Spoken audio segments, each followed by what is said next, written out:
Welcome back. RV102 Preventive Maintenance, Lesson 12, Wastewater Tanks.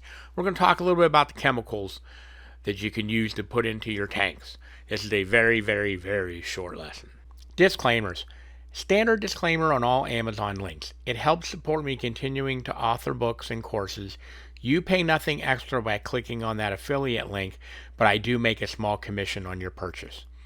Everything in here in this course was written by me. There is no artificial intelligence AI in this course.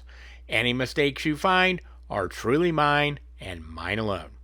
As you see here on this slide, this is what I use for my black tank chemicals. I use liquefied. Has an orange smell to it. Has worked well for me since it came out. Your gray tank chemical I use is put out by Camco.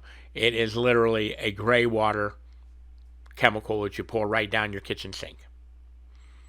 Links to these, of course, will be in the lesson. Wastewater tanks, drain valve lubricant. This is what I use.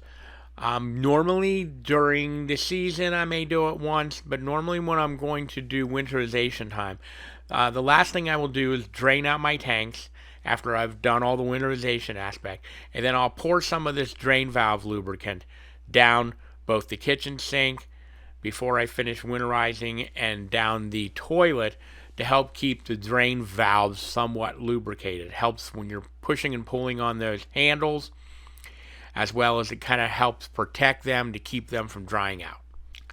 Last but not least, toilet seal.